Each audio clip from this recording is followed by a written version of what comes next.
Podcast is live. You see?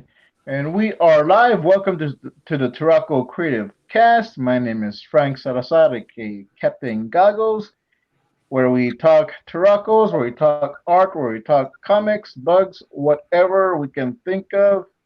And we have a special guest today. But before we get to our guest, I'd like to reintroduce my co-host, Anna Raub. Anna, uh, tell us a little bit about what you've been up to.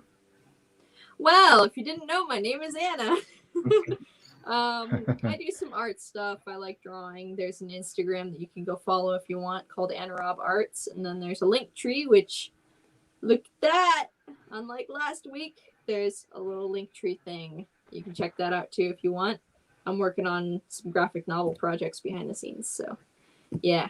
And today we have a very special guest, which we'll probably end up talking. We talk about bugs and all that stuff and art, but maybe we're going to talk about some other interest areas such as dinosaurs and aliens tonight. So, welcoming Gary.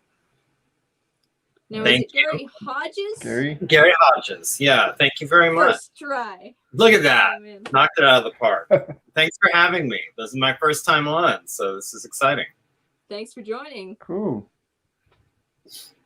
All right. And Gary Hodges does Dinosaurs versus Mars bots. And in that link tree, you can check out his Etsy store and you can buy the first two issues, 1997 and 1975, which Gary has. And I have the pulp Yeah, cover you have the variant. There's actually, in fact, let's see here.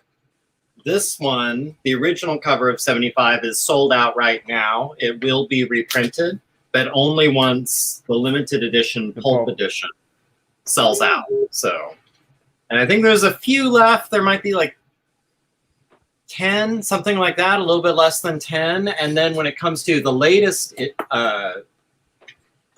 comic, 97, I think there's like one or two of these left. Like there's hardly any. So like those, and once that sells out, then I will do a limited pulp edition cover of that one. So that's kind of going to be the format going forward. Thank you. I see some goofball. Welcome. And Jed also says welcome. Hey. Thank you. Good to see you all in the chats. Yeah, we got all sorts of. We got Dale in the chats dropping links. Dale is one of our mods, so he's usually mods for all the trolls. Is that kind of? Yeah, we don't get too many trolls. Yeah, that's good. I mod them if they come here. You mod the trolls.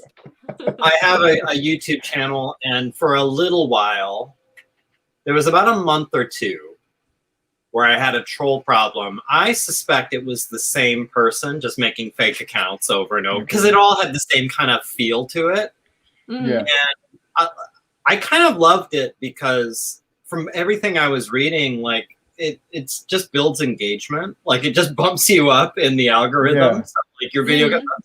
Just because it doesn't matter what they're saying as long as they're commenting. It doesn't even matter if they give you a thumbs down, whatever. Like it just helps your algorithm. So I just kind of let it. But I don't care. Yeah, it's fine. There you go. Yeah. Interaction. That's right. Yeah. And Judd says, Dell, remove any swearing like Fint Newsverse. Don't say that out loud, Frank. Wow. That's what is that? Vulgar. You don't want to know, Frank. Don't ask. I'll be oh.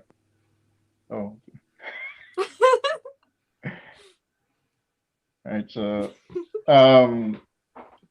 so I was looking at your Instagram today looking for a good thumbnail, and I hope you liked the thumbnail that I did. I thought it was good. It's funny because I see Ronnie's in the chat.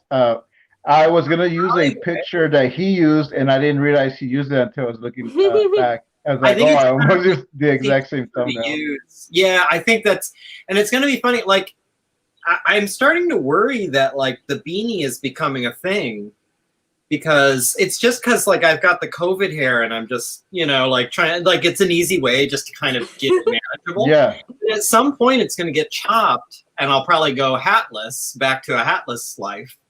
And now I'm worried like this has become like some sort of like anytime even Squatch worked me into his crazy webcomic that involves like all the comic people he knows. And even that, like I'm wearing the beanie in it. I'm like, oh God, maybe I'm just going to have to keep wearing this. I don't know.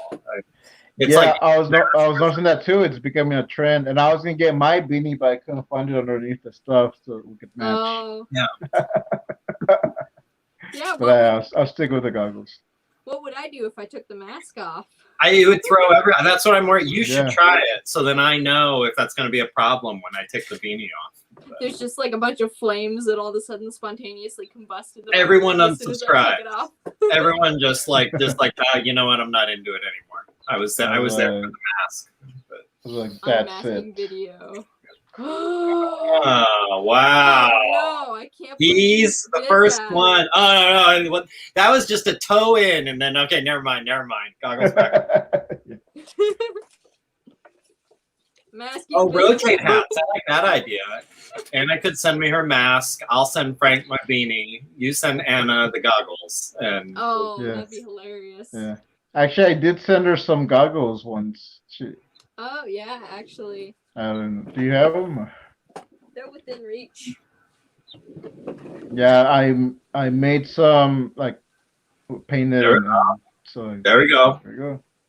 Mask goggles. Yeah. Nice. Ronnie, I'm looking at the chat. You chopped your hair, Ronnie? Oh wow, Ronnie got a haircut. I think I did see that on his stream. He got his haircut on the stream? No, I noticed that his hair was different on the stream he did. See, there's an idea. Maybe that's what I can do when mine goes. Or use. Yeah, for I'll live stream. You could do it as a challenge. I could. Like so many subscribers or some. Oh. Maybe if I sell out of books and so few left, then it'll be like if I sell out of both, I will live stream my hair getting chopped. You could totally do that. Yeah, I could. We have a challenge going on, and that if we get Anna to 100 subs, we're gonna eat some bugs live on stream. The bugs won't be live, but we'll eat them live on the stream. Right. Yeah, you should clarify that. Yeah, that's. So yeah, and we're just under like I think five. She's 5 subs away. So. Oh, so it could be tonight for all you know. It could be. I mean, it could happen.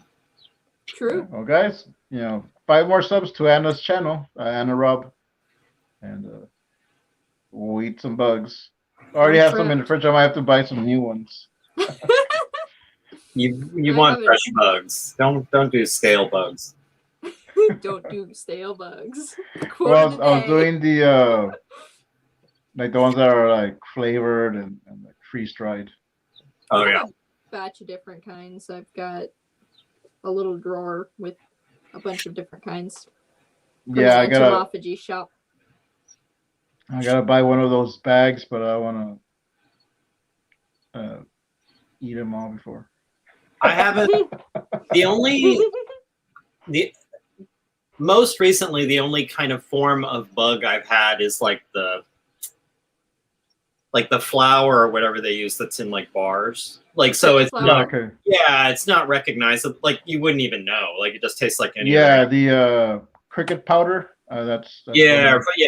But when I was in college, I might have said this in your chat once when you guys were talking about eating bugs. For extra credit, I had an Anthropology 101 class, and we were talking about how insects are sort of a food staple in most of the world, and it's only in, basically the West where we're very weirded out by it. And it was a thing where, for extra credit, she had a hot plate, and she sauteed some grasshoppers. And it was for extra credit, you could have a grasshopper. And I did that, and that was very recognizably a bug.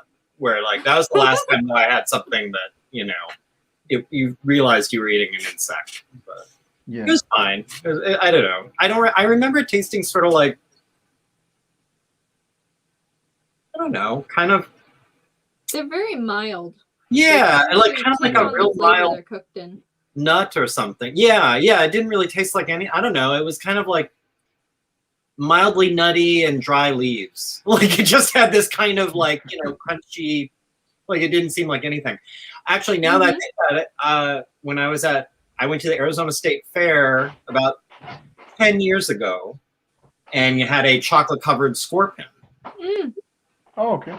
And it was even less flavorful. All you tasted was the chocolate, but the texture was terrible. It was almost like a peanut shell. It was just like chewy, hard. Yeah, like it didn't, like you're sitting there chewing it. I was like, I think I'm just going to swallow this because it's not breaking down. It's like chewing on cardboard or something. Like it just was weird. But all you tasted was chocolate. Right So that is the extent of my bug eating experience. I hope that earns me a spot on the channel tonight. I hope that you get a gold star. Thank you. And Judd says he'll eat a crab and lobster if Anna gets to 100. Hey, those are good too. Well, it's a brave man. Which I had some shrimp the other day. It's really good. Yeah, I mean. Anyways, I was grabbing my Maskelman mask. So. Oh. That's appropriate for the occasion. Oh.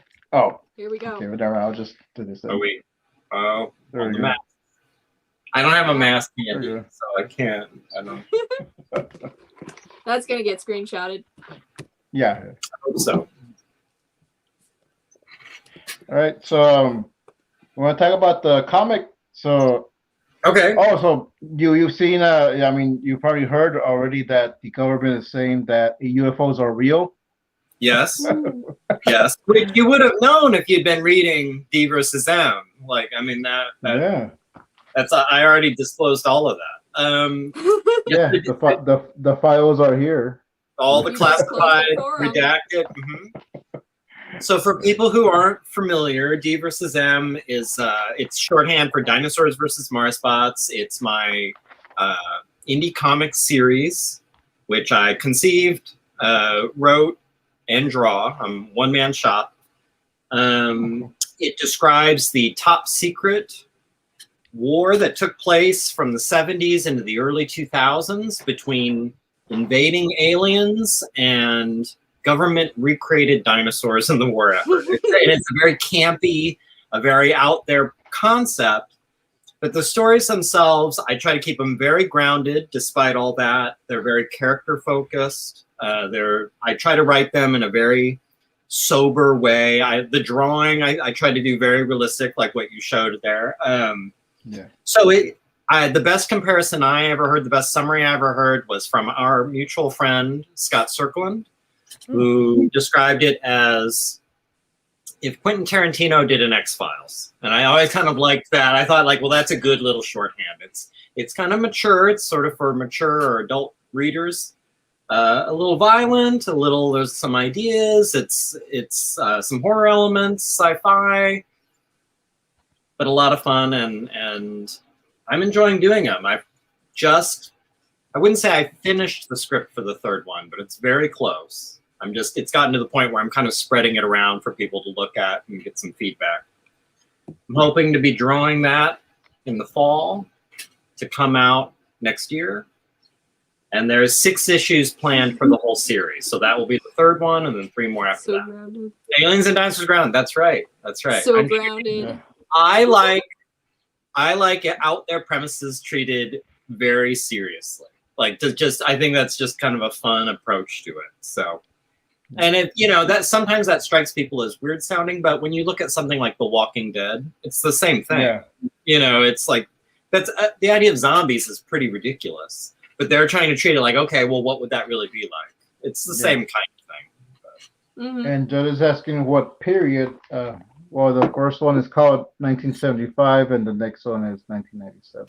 Yeah, so each installment is like a little vignette focused on a particular person somewhere in this conflict. So the first one is sort of, without really spoiling it, the first one is a little Men in Black focused.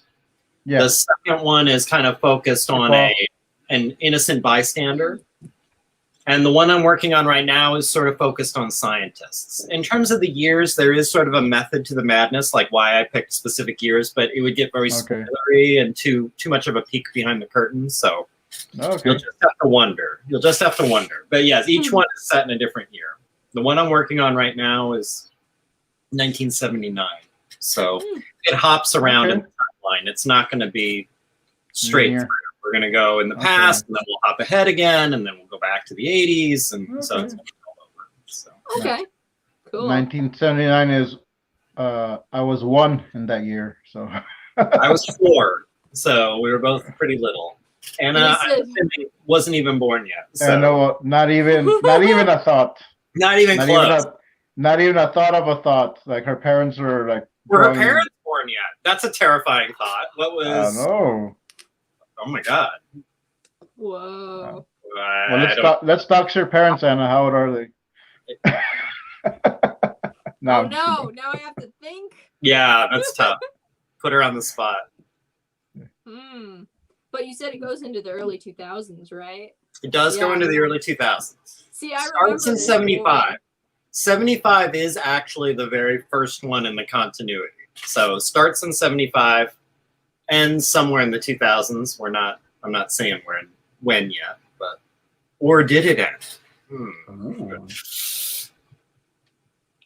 Dun dun dun. Dun dun dun. So what made you want to mix aliens with dinosaurs? Why not? Well, it actually kind of started as a goof. This was not against that. Yeah, no, it's a ridiculous. I mean, it's a very good question. I think it was about in 2014 or something. I had a friend who was doing in Phoenix, where I live, Phoenix, Arizona, the DinoCon. So it was going to be like a Comic-Con, but dinosaur and kaiju focused. And so she was running this thing, and she was trying to find people to do merch. And she came to me because she knew I was an artist, and she was like, "Hey, I'm going to be doing this thing, DinoCon. Would you be interested in like doing prints or something for a merch table?"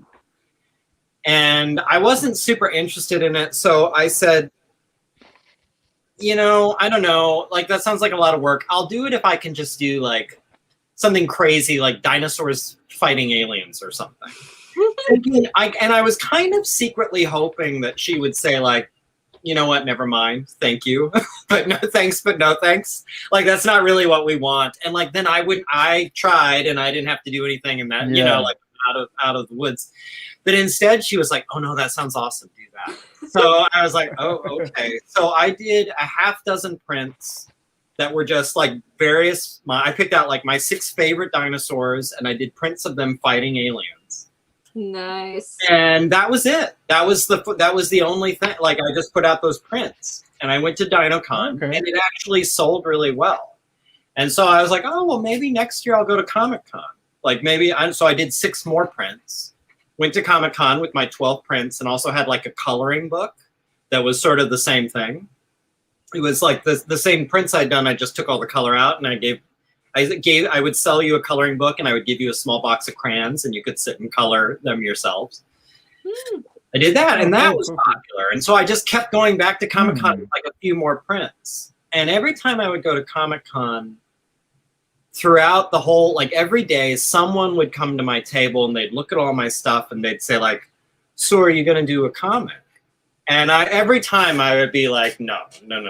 Like that's comic. That sounds for like nerds. That's for nerds. Like I'm a serious artist with my dinosaurs and aliens here. Like very serious. No, I was like, that just sounds like a lot more work. Like it's easy to draw 6 drawings, make them into prints, and show up at comic room. Like but to sit and do a comic, I mean, to write it and to plan it all out and plan out all the pages and then draw it and then get it. That's I can tell you even a mini comic's a lot of work. Yeah. So it's just no. But they kind of tricked me because just by asking that question, it like planted the seed where I was just sort of thinking, like, if I did do a comic, like, what would that be? And I just started thinking about it. And before I knew it, like, I was really working out, like, well, I'd probably do this and I would do this. And this would be like the whole story, but each individual thing would, you know, I kind of was working. And then one day I realized, like, I'm just thinking about this all the time. You know, I guess I need to just do it. And I've done this each time. With the first one with 75, the plan was I'll do one. I'll just do one and I'll see how it goes. I'll see if I enjoy it. Maybe it'll be a bust. Maybe it'll be terrible. Maybe no one will care. But I'll get it out of my system. So I did one. Yeah. Got it printed. Released it. Went to Comic-Con and everything. And like, I'm an indie. I didn't sell a gazillion copies, but I sold enough where I was like, well, there's something here. Something's happening. So I was like, all right, I'll do one more. And then I did 97. Put that out there, and I was like, this one is getting now way out. Like, the first one is pretty simple, pretty straightforward. This next one is kind of crazy. Maybe I'll lose everyone with this one. Yeah. And I put that one out there, and that one sold even more than the first one. I was like, all right, well, and so now it's like, well, I'll do another. We'll see. Like, we'll just keep going. I've planned 6. I will probably do 6, but I always just do like one more. I always like just to keep it manageable in my brain. It's like, well, I'll just do one more. Like, we'll just do the next one and see how it goes. So now I'm working on the 3rd, and I feel good about it. I feel good about the script. I'm waiting for feedback from people that I've shown it to, but I think it's the story I wanted to tell, and that's all you can hope for. You guys both know. Like, you know, like at the end of the day, it's like, is this what I was shooting for? Yes. Okay, well then I feel good. So yeah. Like with it's funny you say, like, you threw out this crazy idea, like back when I think it was Dale said somewhere in a chat like long ago, before we started using the names Captain Goggles and Mask Woman for the show, he just called us that, and I were just talking like, hey, like maybe I can do a comic about it. And yeah, so I did just a little comic, and then she just like started adding stuff like, well, why don't you add this, and why don't you add robot dinosaurs? I was like, well, can't go wrong with robot dinosaurs. Totally like not what I was thinking. Like, it went from a phone, like just be it on your, waiting for a message from Mask Woman, and then like, oh, okay, now I'm doing a splash page of a robot dinosaur. Right. Which I want to get this made into a print. It's weird, the ideas that take hold, because like I think, like, and I think every creative can say this. I've had probably a dozen different distinct weird creative ideas in my life, like ideas for screenplays, ideas for comics, ideas for novels, and like never quite saw them through. And this one that was, like I said, sort of a goof. Like, would you want to draw prints for my DinoCon thing? Yeah, all right, I'll draw like dinosaurs eating aliens or something. And suddenly, for some reason, that's the one that takes root. Like, you can't make any sense out of it. I never guessed that. I thought this was like a one-off. Like, I'll do this and I'll move on with my life, and I'll go back to the novel I've been trying to write, or I'll go back to writing a screenplay. Like something I didn't think. There's no way I would have imagined I'd be doing D versus M comics for years. Like, that's just. Yeah. I mean, it's a mysterious process. I saw a question from Paul. Paul, it's good to see you. Do you ever get sick of working on the same story for so long? Do you ever wish?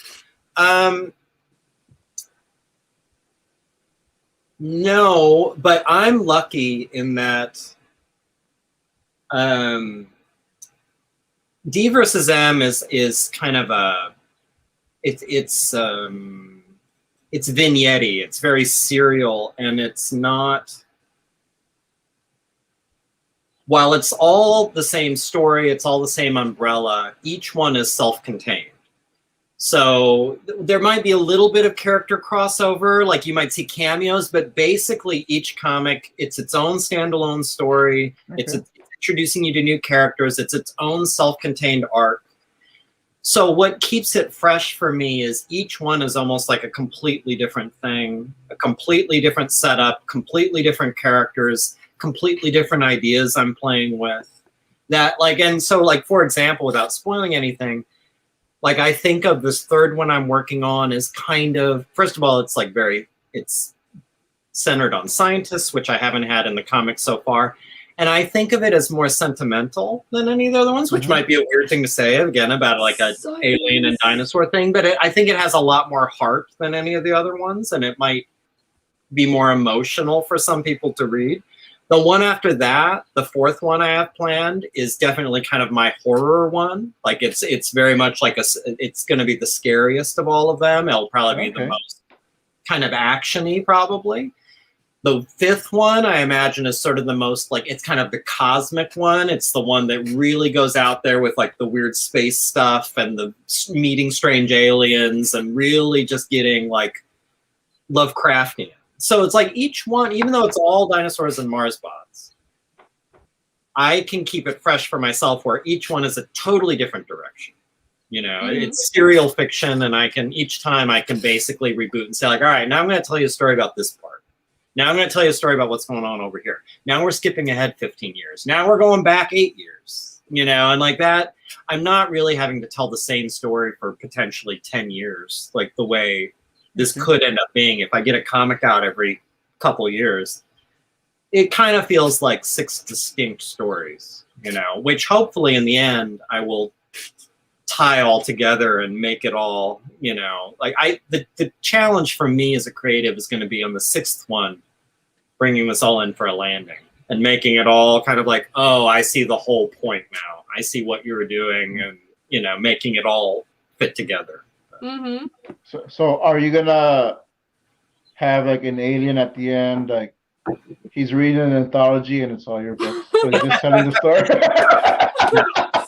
Yes, and the world is all just bombed out, radioactive. Aliens have won, and they're reading my comics. No, that's not the ending of Me versus Them. I promise. It's like the original Planet of the Apes ending in the story where it's apes eating. What a bunch of fiction.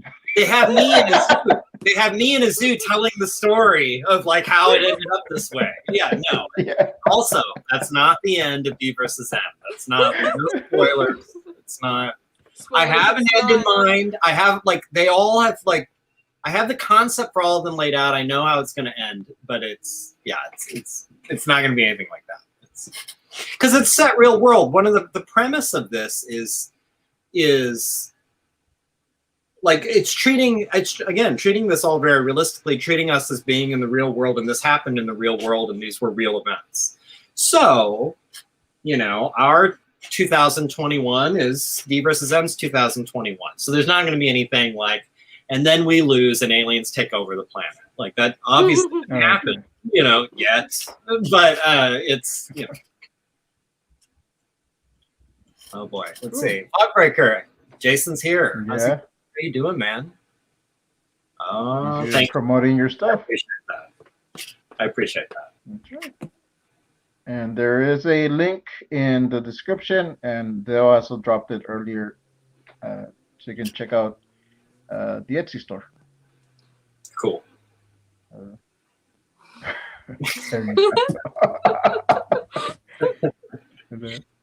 You're spoiling the end of D versus M.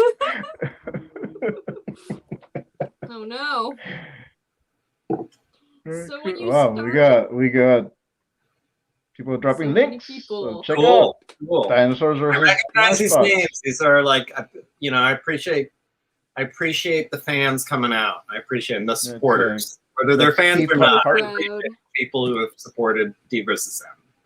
Yeah, it's Keith Harper, creator of Davy Rocket Almanac, which Keith was one of the hosts of the first iteration of this show. So, and then we said, "Get out, Keith. Work on your comic." He took it over. What? Wow. No.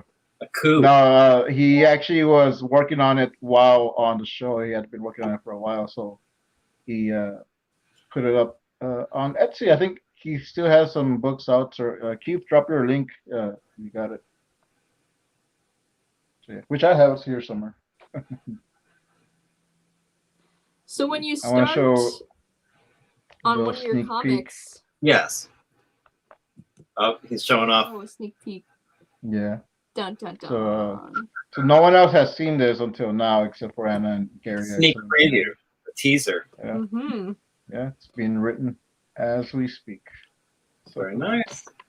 As we speak, you're just like powerful multitasking. Right. Okay, fine.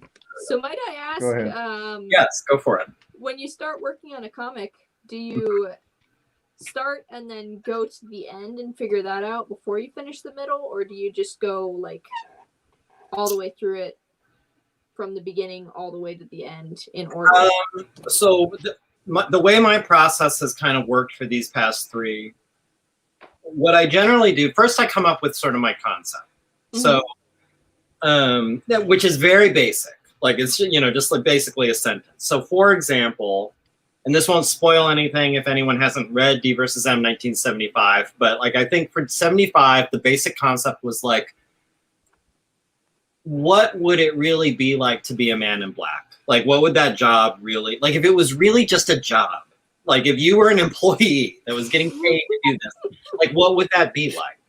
And then it was like, and what if you were stuck in a house with an alien and like it had like some kind of weird alien hallucinogenic gas. So you were kind of like, it was like this weird haunted house effect where you don't know where you are, what's happening, or where the alien is. Like, so that was sort of like my initial, it's like, I want to do something like that. I want to tell a story about men in black and give a feel for like what it would be like to be a man in black. And I want to end with this kind of monster in a house horror element with like hallucinating and things like that. So then once I have that idea, like this will sort of be the story, I'll spend a certain amount of time, weeks or months, kind of just chewing on it. And every once in a while, there'll be like a chunk of an idea. Like, so maybe the two men in black, like they're talking about the job while they're driving to this house, and I'll like write that down. I'll have a Word document. It's like something like that. Or I'll do my voice notes and I'll just say like something like that. Like maybe at one point, like, when he's hallucinating, like the man in black sees this. Maybe when they get the house, like it looks, like just all these little chunks and pieces. Like there's a kid there. There's also a kid in the house, and like maybe the spaceship is out back, and like and just it's just these bits and pieces. At some point, I feel like I have all these chunks, and I have a pretty clear idea of basically what the story would be. Like I think it would start like this, and this sort of would happen, and then this, and then this, and it would probably end here. And once I feel like I have enough of those chunks, that's when I will formally sit down and open a Word doc, and it will be, save as D versus M 1975, and I'll just start writing it like a screenplay, like from page 1 to page whatever, like beginning to end. Cool. What I used to do for years and years, and I don't do anymore because I think you'll never finish. I think, at least I'll never finish if I do it this way. I don't sit and hop around and write whatever I'm excited about at that moment. So like if I'm thinking like, I don't have any real ideas today, but I'm excited to write something in like the last half of the book, I'll just write that, like, and then like the next day it's like, ooh, I have a good idea for this conversation. I'll just write this, and like hopping around. That might work for some people. It does not work for me. I'll never, like, I'll just start accumulating chunks and pieces. There'll be this massive Word doc of just chunks that don't necessarily fit together. I think as soon as you think kind of what the story is, I shouldn't say you, me, because I'm very big on, like, you got to find the process that works for you. For me, as soon as I think I know what the story is, I start with page 1 and write beginning to end. And it doesn't have to be great. It doesn't have to be beautiful. It just needs to be like the map. Like this happens, then this happens, then this happens, then this happens. The end. And then you go back with the editing and the revisions and make it all pretty and make it all work and make it all cool. And it's like, how can I, and then you find the cliches in it. Like, it's like, I've seen this in every other story. I've seen this in movies, comics, and TV or whatever. How can I change that so it's something fresh? And then you fix that, and you just keep going through it and going through it and going through it until finally you're like, I think I got something there. And that's kind of when you want to start showing it to people. And a few people you trust, people you think who will give you good, thoughts, good, like not good in terms of positive. It's, I mean, that's great if it's positive, but constructive, like criticism, feedback. Yeah. Even if they say like, I think it worked, but like, like, does this work? How does this person come off? Does this make sense? Did you follow this? What do you think like the theme is here? Like, kind of like how did you react to this? And they say like, sometimes they'll say like, I thought it was awesome. And they'll have no feedback. And it'll be like, all right. Like, thanks. That's great. Yeah, that's great. Sometimes they'll come back and it's like, this part was a little, like, I saw this coming, and you're like, oh, that came up in 97. There was sort of a twist at the end. I showed it to my friend Dan Ikas. And when we were talking about it, he's like, I guessed where it was going. And I was like, well, I don't want that, And some people are going to, like, some people are just savants at that. Some people will just know, like, oh, I bet what's going to happen is, and that's fine. But you just don't want, there's some things you do want most people to be surprised by. So, like, then you're like, all right, well, I got to hide that a little bit better, and then you just, you try to make the magic trick a little bit better, where it's like, all right, so maybe, like you think you're going this way and now I'm zagging, or you think this is going to be the hero, but it's this person. You think this is going to happen, but then that person dies, and so like, just how do I keep this sort of surprising and sort of interesting and sort of fun and, make it where you read it and you feel like, well, that was worth $10, like that was fun. That was, and hopefully you're like, I'm interested in reading whatever the next one is. Like, it's just a little bit each time where it's like, you're keeping people interested. Cool. It's really fascinating to get to know other people's writing styles. It's fun. Yeah. It's fun. Well, and I think one of the things I've enjoyed most about this whole journey, which sounds very hippy-dippy, but that's the only way I can think of it. Journey, man. It's the journey, man. It's all a journey. It's fun to meet other creatives and see what you have in common, but usually like all the ways you're different, like, the commonality is we all kind of want to try and say something with our work, or tell a story or participate in this whole creative community. The difference is though, in like all the different ways we go about it and all the different things we want to make and all the different ideas we have about what's good and what's bad and all the different processes we, the routes we take. That's really interesting. Like just to hear like, how people go about it and why they're doing it and what they're after. And, it's fun. That's a good way to put it. Yeah. Definitely agree. Judd says the house scenes are gripping. Thank you, man. Yeah, I thought. And it gets weird. The NMBs feel like seasoned cops. Thank you, man. Oh. Yeah, I was happy with how 75. I was happy. I felt like I kind of pulled it off because there was so many things about that I thought like this is it felt very unconventional and therefore risky to me. It's like, this is a 40-page comic. I think it takes about, I think the first 10 or 15 pages is like two men in black talking about their job.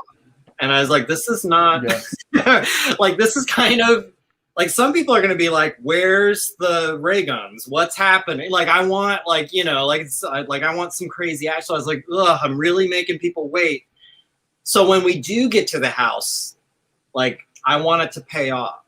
Like, I want, like, stuff to escalate fast. And I want stuff to get crazy. Like, I want stuff to get really weird and really scary and really strange. So, like, I partly to help reward readers for going through this sort of unconventional setup of like, oh, what kind of story is this? What kind of comic is this? And like, you think it's like, oh, well, this is sort of a brainy kind of meditation on the role of government. And then all of a sudden halfway through, it's like, no, things are going crazy. Like, and that's, I think I pulled it off. So. Okay. Cool. You have a character here that looks like Joshua Campbell. Is that? Which one is that? Oh, is that the guy in the kitchen? Yeah. You're totally right. He does a little bit. He has kind of a Joshy quality. I didn't think of that. I was like, Josh is in this book? Oh, all right. It's not Josh, but it does look a bit like him. I didn't even think of that. Well, I was writing a little tiny thesis earlier regarding like the simplification of characters, corresponding to how we identify them with people that we know, and how simplifying a face makes it a cartoony face, makes it kind of resemble a whole bunch of people that have those attributes that are I've seen that. exaggerated. Mm-hmm. Yeah, that the more general you are, the more people it could be. Like, Mhm. I've seen that. Yeah, people who have read the D versus M comics, they know, like, I'm not criticizing it, by the way, but I'm not doing things like the Marvel way. Like, that's not, Mhm. like, I favor sort of realism. That's my way. And I like characters that look like real people that you could see on the street, and that look like individuals that don't look like they could be anybody. Like, I like to kind of make each character look like a person, a specific person, an individual. And so that's part of it is because I feel like that kind of realism helps ground a lot of the more fantastical stuff. Like, if you feel like you're seeing people that look like people, cars that look like cars, places that look like real places, when an alien shows up or a dinosaur shows up, that might be a little more shocking because you're seeing them juxtaposed with people that look like people, and like a world that looks pretty natural and normal. I'm looking at, I'm reading Keith's question here. Yeah, I'm putting it up now. You have to heavily cut down from what you initially wrote. All right. A little, but I think anyone who reads D versus M will tell you, like, I'm not afraid of dialogue. So, like, they're not short books. Like, 75 is about 40 pages. 97, I think, is about, gosh, it might be like 59 or something. And they are, I'm here. like, they love dialogue. Like, I love dialogue. And I feel like that's where you get to know these characters, is like how they're talking and what they're talking about, So compared to, I think, some comic writers, no, I don't worry so much about chopping it down. But you do think about, like, ultimately it's comics as a medium, it's a visual and like written oriented thing. So you don't want a panel where it's all like wall of text, So like so sometimes, I am trying, like, well, I want to leave a little more room for my drawing here. So how do I clean this up? But I'm very open-minded about how long the comic has to be. And I even though I would love, like, this next one to be short, just because it's less drawing for me, and that would be nice. Ultimately, I feel like it's going to be as long as it needs to be. Help me take this off. Yeah. And Judd says if you want safe models to use, wound on my shoulder. there's a site where an AI makes faces and this person does not exist. Also, sometimes it does things that are quite inspirational for horror. That's interesting. I haven't looked at that. For my faces, what I'll do is I have a picture of the characters in my head. And then when it comes time to start drawing, I kind of go through my mental inventory of, like, all the people I know in my life and think, is there anyone who kind of sort of looks like this person, or kind of sort of could pass for this person, the way I'm picturing them? And I'll have them sit down for reference photos. Like, and I'll have them make faces, and I'll have them, like, pretend to hold something, and I'll just do the whole thing just so I have lots and lots of views and angles and expressions of them. And then sometimes I'll tweak them a little bit. Like, for example, the old man in black in 75, I was the reference. So I don't think he looks anything like me, but I sat in for him. I kind of was like, okay, like, and I'll make faces and I'll sort of, and then I just, like, when I'm drawing it, it's like, well, let's do a super old bald version of me. But, like, with sunglasses. Yeah. I do that with all the characters. I kind of tweak them a little bit. But that's what I think gets them to look specific. Like I'm starting from a real person, and I might tweak and push, but like which makes me think like you never know if anyone's interested in potentially making a cameo in a D versus M. Oh. Let me know, because I'm especially like this next one. There's only a handful of human characters, but the one after that there are a lot of human characters, and like some are kind of background, some have big parts, some have little parts. You never know. You could be sort of a little guest star in a D versus Well, if you need a character that wears goggles and a character that wears masks, I know 2 candidates. Yeah, there's a few. Or just Put a you mask need a on one of bald the guy. dinosaurs. I'm always up for weird without my goggles. And, I'm doing this totally original character. I don't think it looks like anyone. But Oh yes. No, it's completely I've never original. seen that person before. Mm-hmm. wait, Yep. I don't know if you could see it. Hold on. There it is. Yep. That's You know what's funny is I'm Yeah. not even wearing the mask on the thumbnail, and I'm not wearing the mask that you drew. I'm just wearing whatever mask I grabbed today. Yeah. It's a totally different mask. I'm doing these. I did these on Medibank, and I lined them so I can print these out like sketch cards, and I'll just ink them and color them. So I nice. on one. Very good. Very good. Oh. Just goofing off at this So point. I know Dell had asked me earlier about the thumbnail of the title that I gave the show. So I don't know if you The saw it before thumbnail. you came in. Oh yeah, you remember. Oh, yeah. It says there can be only one. So I was like, My story. That's the running joke. It's becoming a running joke with Frank and I. I had for people who don't know the reference, I had a nightmare roommate in college for one semester. Not even a full semester, because he left like with a month to go. The worst roommate I've ever had in my life.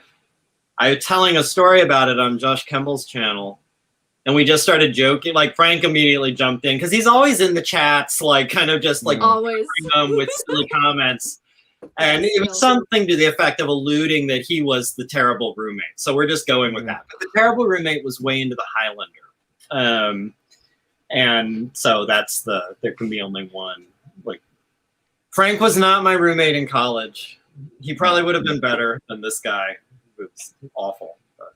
Yeah. Oh boy. Which I did have a Highlander sword, but I had the one from the first movie, the replica. The first movie. See, he didn't. He actually, the one he had didn't even resemble any of the swords in the series. It was just like a samurai sword. He probably got it at a pawn shop or something. I don't know. But the story, the quick version is, so this guy, there was a lot of ways he was an idiot, but one of the ways he was an idiot, he would go out and drink, and he would roll in late at night, and we're in a dorm room together, like this tiny. He would sit plop down, drunk, load in a VHS tape of the Highlander series, and watch it while I was trying to sleep. And then he would get so into it, he had this samurai sword he kept under his bed. He would pull it out, and he'd be like swinging it around, like during while he's watching the sword fights in the Highlander. Like he was the biggest. He was just like a nightmare roommate. Like it was just terrible. And I kind of suffered this for a few weeks until I had this vision that like someday the school is going to have to call my dad and say like, Mr. Hodges, we're sorry to inform you that your son was beheaded in some kind of freak Highlander accident, in his dorm room by his roommate. We don't know what happened, but like, someone shouted like there can be only one, and then he was dead. So could you please come and collect the body? So like I can't put my family through that. So I decided even though I'm not a confrontational person, I'm gonna have to talk to this idiot about the samurai sword swinging at night. So I looked through the dorm rules, and lo and behold, like you're not allowed to have a weapon in the dorm at NAU of any kind, a firearm, sword, like anything like that. So I was like, perfect. So I one day we were there, and I was like, hey man, can we talk? You're you can't keep the samurai sword in the room anymore. You're going to have to, like, I don't know, put it in the trunk of your car or something, but it can't be in the room. And he was just astonished. He was like, well, why? And I was like, well, you're not allowed. Like, it's against the dorm rules. And he said, like, well, how will they know? And I was like, I'm going to tell them. I'm going to tell them if you don't get rid of your samurai sword.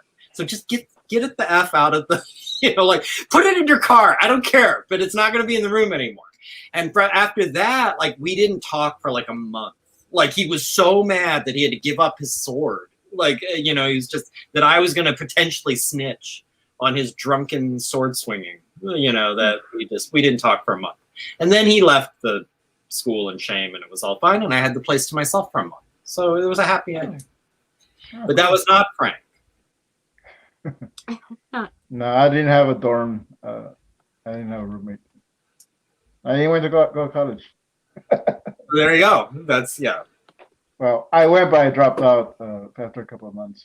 We didn't have dorms. Yeah. And Keith says he's a mini comic convert. It's good to get little short ideas out, which is cool. And that's what I'm doing now.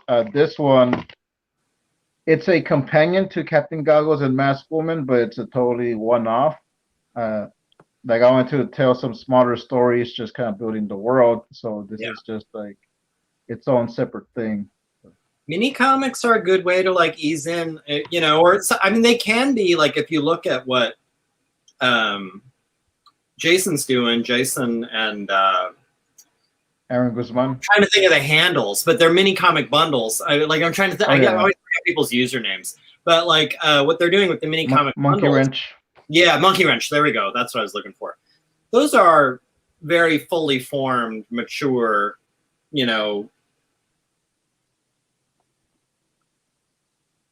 Oh no, did he just froze? I think so. Hold on. I use my powers. I think we lost Gary. Pose. Oh no. Hold on. Mid thought too. Yeah.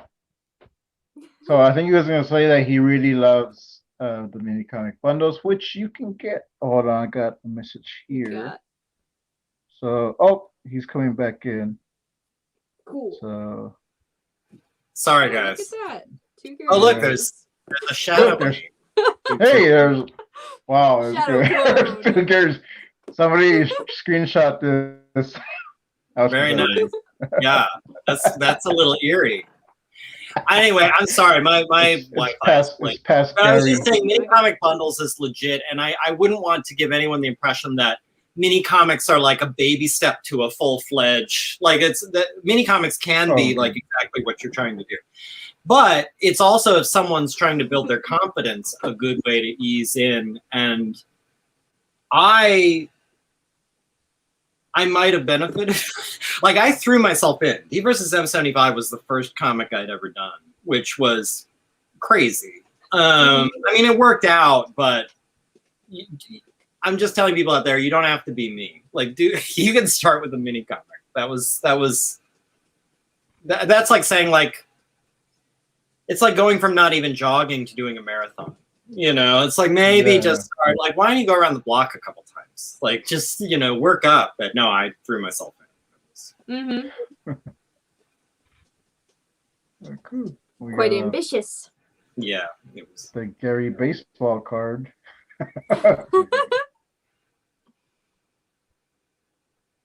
His clone disappeared. Yeah. All right, that's cool. Yeah, and I like mini comics, and I think in one of the past streams, Judd said, like, I'm the mini comic mogul, and I'm thinking, like, am I typecasted now? Like, I only do mini comics. Right. So I was like, oh man, I need to branch out and do like bigger pages. Like, are you thinking of doing like a full format? Yeah. Like, is that near future or a little way down, like somewhere down the road, or? It's in the near future. I actually do have a story that I was working on before when I did the 9-volt anthology. I did a story for that, and it's a story that Captain Courage and it's like I wanted to do something with that character. So I started. I think I did like maybe 9 or 10 pages of that, Mm-hmm. and like okay, I'll continue it, and then I stopped. I didn't continue it, so like, so I just started. Okay, I'm gonna get back to it and tell more of that story and write a little bit more of the script out.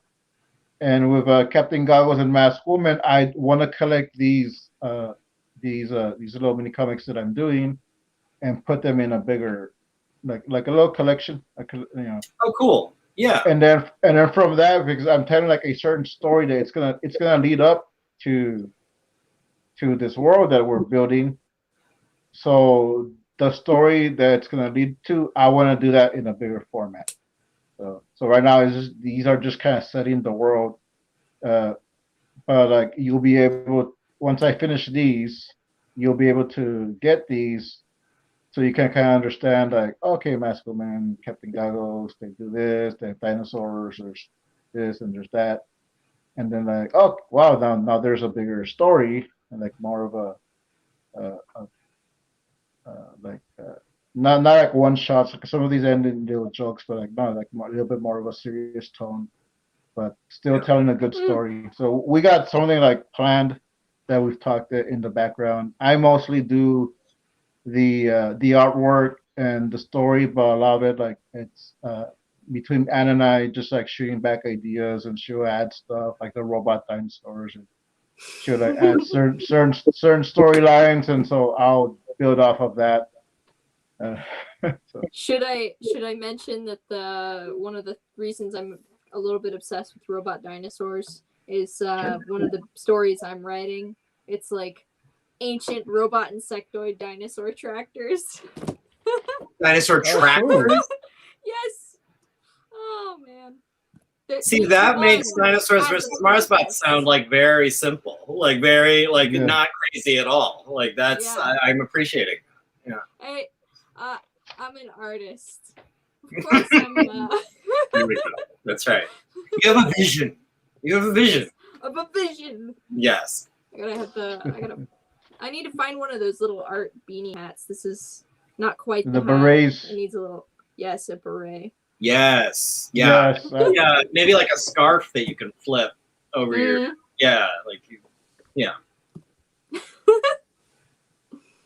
I think we all have something. We'll have some kind of headgear. I'm still going through this paper. What is all that? That's her concept art and concept art and all that. Like the stuff that I was talking about in the last live stream. Fantasy dinosaurs and whatnot. Nice. Oh, and there's horses wearing armor that's inspired by dinosaurs too, because why not? Cool. But most of this is stuff that I sketched up while I was in college. Yeah. Oh yeah, the Spinosaurus that I showed you guys earlier. And I've pretty much got the writing done already for the characters. Oh, that's good. Also, there's you'll have to stay tuned to find out what this character is. That almost looks a little like Ultraman-y or something, or Power Ranger. Like it has kind of that's cool. Yeah. So fun stuff. Excellent. Yeah. Lots of work going on behind the scenes. I've been picking up landscaping jobs. So like in the mornings I've been doing work for neighbors, and then I come back and I'm like, I'm exhausted. I want to do art. What part of the country are you in? Washington. Washington State? Yeah. Oh, cool. So that's beautiful. Like that was appalling to me for a second because I'm in Arizona, and the idea of doing landscaping right now, it's like 107 out. Like it's no. Yeah, I think it was like 73 the last time I was out there. It was still hot, but yeah. Oh yeah. Yeah. No, that's not bad. Yeah, it's like it gets like 90 degrees here. Where are you? I forgot. Texas. I know I've made you things. Texas, that's right. Yeah. South Texas. Yeah, so like it gets hot there. Yeah. It gets hot here like all the time. Even when it's cold, sometimes it's still hot. Yes. Yeah, no, it's cold. and like cold here for 6 weeks, you know, like maybe, Okay. you know, like actually last year I never had to run my heater.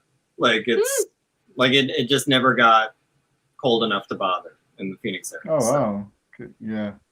We had, I think it was like a few months ago, and Josh has talked about this on his stream, that we had the Texas freeze, like the big old freeze that affected Texas. I'm doing actually a mini comic, which is already finished. I just need to like digitize it and add a little bit more text. So I really need to get this done because I know Josh wants to read it. Another mini comic. Yeah, well, that one's already technically done. I just need to ink it. Did you finish? Oh, you did finish like the 30 days of making comics challenge you started? I got mini comics galore. I make it rain. There you go. Wow. There you go. I have a pile of minis on my coffee table right now. I've got yours. I've got a bunch of mini comic bundle comics. I got like quite a little collection. And I know you were asking how many I actually finished. I think three, maybe four. Cool. Counting the this one, I think it's about 3 or 4. Good to finish projects. Starting a couple of other ones. I still need to do a little bit more of the Masked Woman and Captain Goggles, or Captain Goggles and Masked Woman. Captain Goggles gets top billing. Wow! Don't forget. Except for this one. Yeah. Except for this one, this is all about Masked Woman. Oh, really? Wow. No Captain Goggles in here. Dun dun dun. Oh, so yeah, you don't want to confuse. That was something part of the reason, like people who have followed my stuff forever, they've just always known it as Dinosaurs versus Marsbots. If they got in with the comics, it was D versus M all the time. And mostly I made that change because in 1975, there's no dinosaurs. So it's pre-dinosaurs in the story. And I was afraid of like misleading people. You know, yeah, I was seeing that. Well, the full cover is different. The full cover does say Dinosaurs versus Marsbots, but the original is just D versus M because I was afraid someone would just see it at a con and go like, "Oh, I like dinosaurs. I like like sci-fi," and pick it up and go home and read it. And it's like, there's not one dinosaur in this, and get furious, firebomb my house. So I was like, well, I'll just call it. It'll sound code naming D versus M, and. I was going through it. Like, I don't see any dinosaurs in this, but I saw this in the other one. I saw one of my first reviews on YouTube. The guy, it was positive. I was happy. I was appreciative, but he was going through it and he was like, but I had almost finished it where I realized, like, wait a minute, there's no dinosaurs in this. I was like, all right, I hope that's not a problem, but. There's a character named Dinosaur. Yeah, right. Sneak it in. There is actually, as a little wink, the child character in 75 in one of the panels, you see he's holding a toy dinosaur. So I just was like, so that way I could sort of like, there's that, and I think there's on the fridge, there's like a kid's drawing of a dinosaur at one point. So it's like, no, there's some dinosaurs in there. Like technically. I remember way back, dinosaurs were one of the first things that I started drawing or coloring in. Oh yeah. I think a lot of kids are like for sure. I know my kids got into dinosaurs, and they used to watch this show called Dino Dan on Nickelodeon, I think. I don't know if I know. It's a Canadian-based show, and I used to watch it too. I thought it was a good show, like a very like scientific about the dinosaurs. But there was like a theory online. I don't know if anyone has seen that, because it's this kid that he can see dinosaurs, but no one else can. So I had a theory that he was seeing the ghosts of the dinosaurs, but I was reading a lot of people online were saying that, oh, that's the show where the kid is crazy and he's just imagining seeing dinosaurs. It's a show about a crazy kid who hallucinates dinosaurs. That's kind of depressing. But I'm not sure what the story is in the show, because sometimes like people will see like footprints and stuff. Like, okay, I don't know, but it's an interesting show and has some cool dinosaurs. So I know, like my nephew, who's just turning 4, he also just, I don't know. Kids take to dinosaurs like ducks to water. They just love them. There's just something about it. Like he just eats it up. And it makes it easy for like birthdays and Christmas and stuff. It's like I'll buy him some dinosaur thing. I don't know. Oh yeah. Yeah. oh yeah, yeah. I think I bought a couple of little models from the dollar store and I have them over here. And actually, I used the one for the for Anki, the robot dinosaur. It's an Ankylosaurus, so I bought an Ankylosaurus, so I use it as a reference. My room is just kind of dotted with dinosaurs and dragons. I got an Allosaur figure for reference because this isn't too spoilery, but there may or may not be an Allosaurus in the 4th V versus M. So my plan was like once I get this next one, the 3rd one, fully written and the script kind of finalized, I think I'm just going to stay in writing mode and throw myself right into writing the 4th one too. Just get them out of the way and then be in drawing mode for both of them. So I'm kind of gathering resources for both right now and just trying to get my head in both places. But Jed says he spent a summer in Phoenix and it was 113 most days. You stay inside. He says all his exes live in Texas. I hear I hear the song. Yeah. Land of the Lost. Yeah. As a kid. I remember that. Yeah. Oh man, that's been a while. That was the most puppet-looking Tyrannosaur I've ever seen in my life. Like it just looked like it's. I remember both versions of the show because it got rebooted a little later. Did they reboot it? Yeah, it was like a little more modern. Oh, really? I just remember the old one. Yeah, like I remember the old one, and then like the more modern one, which might have been the one that Anna watched. Whereas like I watched. It starts off with the kids with like a video camera. I was like, okay, yeah, that's a modern one because. That one slipped by me somehow. Dinotopia was also. And then there's the movie, which was with. I wasn't. Yeah, I didn't even look at it. I just no. Forget his name. Will Ferrell. Yeah. Ferrell. Yeah. The T-Rex with the puppy tongue. I just remember it seemed to have like no throat hole. Like when it would really open its mouth, it was just this flat. Like there was no face. Like it looked so like sock puppety. It was really cheesy. Oh, whoa, what? I like the Sleestack design. So. Those used to scare me. Anyway, I didn't notice the next until actually I cut the branch. It was holding it.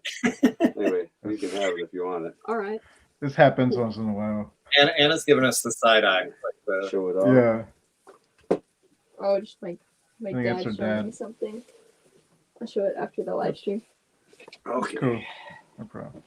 Say hi for me and Gary. Okay, they say hi. Oh, we reached the hour mark. We usually go for an hour. Oh wow! So we're actually over. Hour like 8 minutes. Look at that! Wow. How did that happen? That went pretty fast. I felt I don't know, but it's because dinosaurs. Because dinosaurs. Yeah. Dinosaurs are easy to talk about. Oh, People should talk about dinosaurs on the first dates. It should make it easy. Like, what's your favorite dinosaur? That's exactly what I was gonna ask. Oh, is that the it's. I guess I've always been kind of partial to Deinonychus, which is, for people who aren't familiar, it's kind of like a big velociraptor. It's not as big as a Utahraptor. That's like the really big one. It's like a mid-size. It actually would be about as big as the raptors in Jurassic Park, which are too big. That's it. Now this gets into the weeds, but allow me to be a dinosaur geek for a second. Yay, dinosaurs. You've only watched Jurassic Park. You might think velociraptors are these sort of big, kind of bear-sized things. Real velociraptors were kind of about as big as like a turkey or a pheasant. They weren't very big at all. Yeah. Deinonychus was about as big as the velociraptors you see in Jurassic Park. And I think when Michael Crichton had written Jurassic Park, that's what he was envisioning, were Deinonychus, but he liked the name Velociraptor better. He thought it sounded scarier. So he just like made that change. It's just that I like kind of what would be the original, the OG raptor. Deinonychus. That's my favorite. So I that's kind of my favorite. And this was back before raptors were cool, back before Jurassic Park. I had just come across them when I was a kid. I liked the idea of this nimble kind of scary thing with a giant toe claw that was just a little different, you know, like that was very cool to me. But. You know, I don't remember the name of it, but wasn't there a recent discovery of like an island dwelling type velociraptor relative with 2 toe claws? I don't know. I didn't see that. That could be, but I haven't seen that. So. So that would be my favorite. I don't know. What are your guys' favorites? Oh man, I'm a little bit traditional since I like Spinosaurs, and I've liked them for a very long time. Even though my first dinosaur that was my favorite one was a Stegosaurus, and it was so long ago that I was like younger than 4, and I was teething the foot off of one of the legs. Yeah, and so when I got a little older, I went, Mom, I want a new dino, one that's not broken. Because I've chewed this one up. Yeah, right. Yeah, so then I got an identical blue one, and I still have that one to this day. Very nice. Anna has eaten a dinosaur. Not many people can say that. Yep. All right, so Frank, what would you say? Well, I've had Brontosaurus ribs, but it's just like big old. Clearly. As a kid, T-Rex was like my top favorite, and then there was also the Brontosaurus, but later like found out that wasn't a real name. That wasn't a real dinosaur. Sort of is. Like Apatosaurus is sort of back on the table, like which is the same thing. So like you're it's reinstated. You're fine now. It can be your favorite. Okay. All right. Well, sauropods. I like sauropods, and T-Rex is one of my favorite. Lately, I've been being a little bit more partial to the Ankylosaurus just because since that was kind of thrown out, and I started drawing it. It's like, I like this one. So that was. I think my top is T-Rex. T-Rex, yeah. I mean, it's you gotta love T-Rex. That's just such a classic. Classic. Yeah. And that's one, it was funny, someone was asking me like for 97 is the first one where you see dinosaurs, D versus M. And I threw in Deinonychus, my favorite, and also another one which you showed it already, Styracosaur, which is my favorite ceratopsian. Like of the crested, like I've always thought Styracosaur. They've got a really sleek look. Very cool, and like it's like all like horns as opposed to like more of a shield. Yeah. So did that. Someone was asking like, did you think about doing a Tyrannosaur? And I'm like, Tyrannosaur it's like the Emperor in Star Wars. You don't lead with the Tyrannosaur. Like you make people wait for the like Tyrannosaur comes like that's. Where do you go after the Tyrannosaur? So Tyrannosaur will probably make an appearance in D versus M, but later on, you save the Tyrannosaur. You don't just open with the Tyrannosaur. No.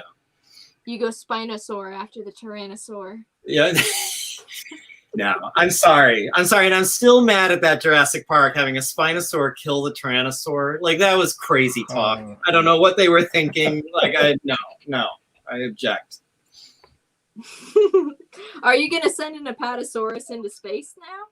There's not going to be an Apatosaurus in space. I did love the idea of when I was still doing the prints, there was a fork in the road. I could either take D versus M sort of like hard sci-fi, which is the direction I went, like a little more serious, a little more scary, a little more grounded. Or I could like turn into like just full on camp. like just goofy, ridiculous Mars attacks, like just nonsense, like just do every crazy thing. And when I was exploring that, I was like, if I do that, what would it be? And I thought, well, eventually the war will probably end with us taking the dinosaurs and invading Mars, like turning the tables on the Martians. And I even sketched some like Tyrannosaurs in like astronaut outfits because they would have to, like, I was like, let's do it. Like if I went full camp, just full like ridiculous, like it would probably end with astro dinosaurs. But no, we're not doing that in D versus D versus M is going to stay very grounded. So as much as it can with this concept. And there's a megalodon in a canal somewhere. Oh, there you go. Which is funny. I was having a conversation with my sister the other day. Some cousin in her husband's family, they just had a baby, and someone asked, "Oh, what are they going to call it?" And someone said, "Oh, it's going to be called Megalodon." I was like, but she called me today, and she's like, "Oh no, they named it something else." Like, okay, good. Oh, Good. yeah, no. I was like, don't do that to a kid. Just go by Dawn for short. Yeah, just call it Dawn. I think it's Dorian is what they ended up with. I remember my first job out of college. I worked it was like a pediatric environment, and I was doing some data entry. I was entering like patients' files into a database. And I saw a couple kids named Anakin, and I just couldn't believe it. And I'm a huge Star Wars fan. Huge. And I just couldn't believe you would do this to a kid. Like, why? This is just a terrible. Like, I just was so appalled. They're going to have to live with that. Well, I have a friend who also a huge Star Wars fan. He had 2 kids. I don't know if he had any more, but he named one of them Luke and another one Anakin. Oh, boy. So the siblings are Luke and Anakin? See, that doesn't even make sense. If you're going to do Luke, then you got to do Leia. You need a girl, and you need to, like... I don't think he had a girl. See, yeah. It's crazy. Yoda. And I worked with a woman who named her daughter Khaleesi after Game of Thrones. Oh. Okay. And this was early on, and I remember, I want to just point out there that I called this. Like, I remember saying to my girlfriend at the time, that's a bold move, because you don't know how this series is going to end. Oh, boy. Like, what if Danny ends up like the bad guy? What if Danny ends up like eaten by one of her dragons? Like, you don't know where this is going, and you just named this kid Danny, or Khaleesi. And wouldn't you know, like, she ends up being like the bad guy in Game of Thrones. So just, see, I told you. Okay. Pick a normal name. It's fine. All right. I think that's pretty much it. I don't know if you got anything else you want to talk about, but it's been unless there's anything else, like, I'm just happy to finally come on and plug the comic a little bit, formally meet you guys on video. Yeah. Yeah, I've been wanting to have you on for a while, but I wanted to do a review on Dinosaurs vs. Mars Spots first, but I kept pushing it off. Yeah. And I was like, you know what? I'll just have him on. You were mad because I told the roommate story about you and your sword, and you just didn't want to. Yeah. I was editing the video like, delete, to push everything away. No, Anna, we're not gonna have him on. What? He did something. No, I didn't even know. Oh, Peter is in the chats. Welcome, Gary Peter. and Peter. Yeah. Hello. We've had Peter on a few times too. Thank you, Judd. I appreciate you coming by. All right, Thank you so to everybody I who think showed up. we'll call it a show. Thank you, everyone who was in the chats, everyone who was active.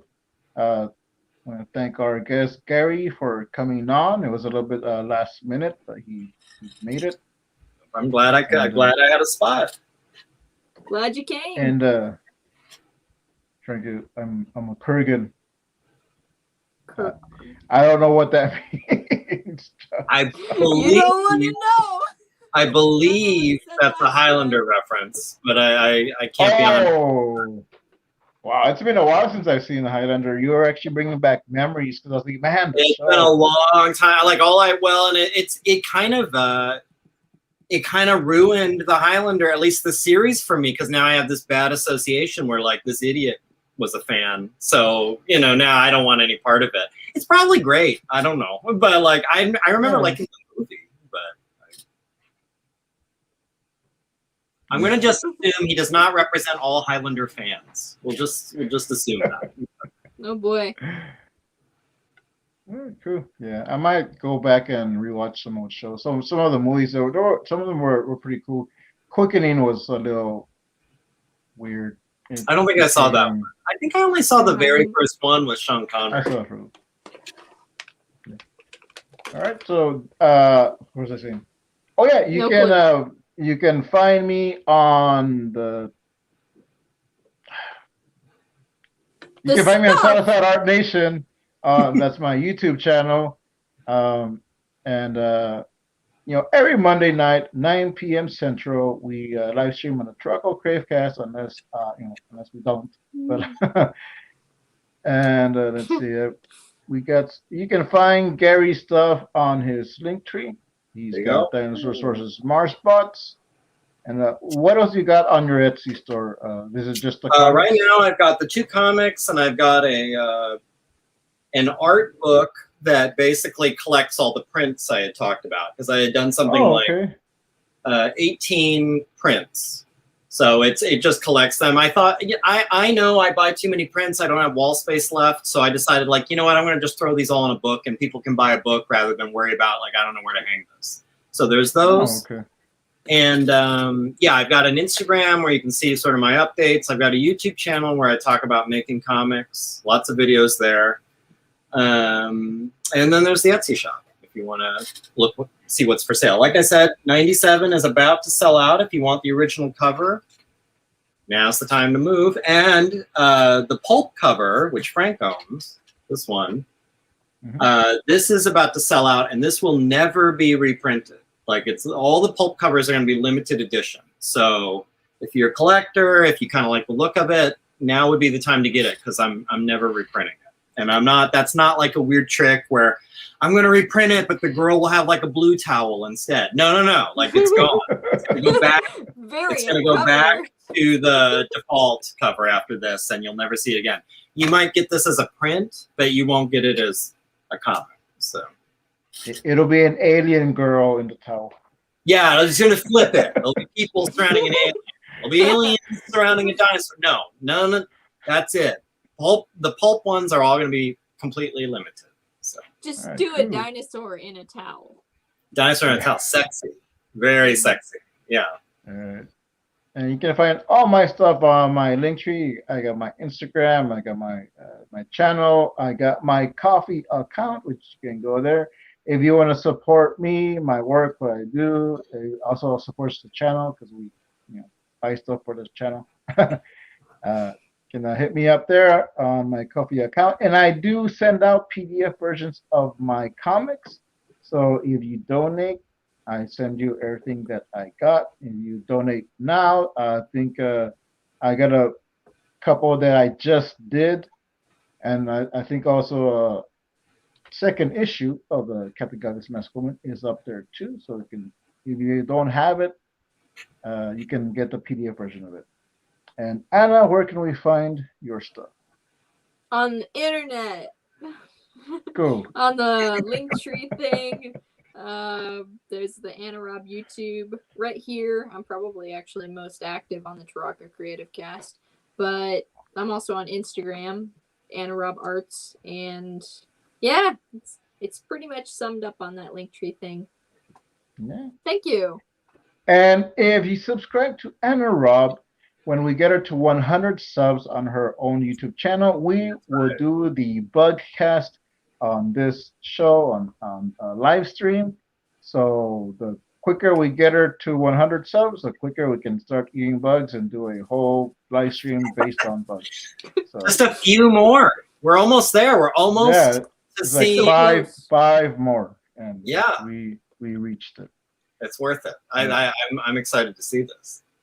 All right. Thanks, Gary, for coming on, and thank you, Of course. everyone. Thank you all And for Thank you, guys. joining. we will see you next time. Have a good Turaco week, and we will catch you later. And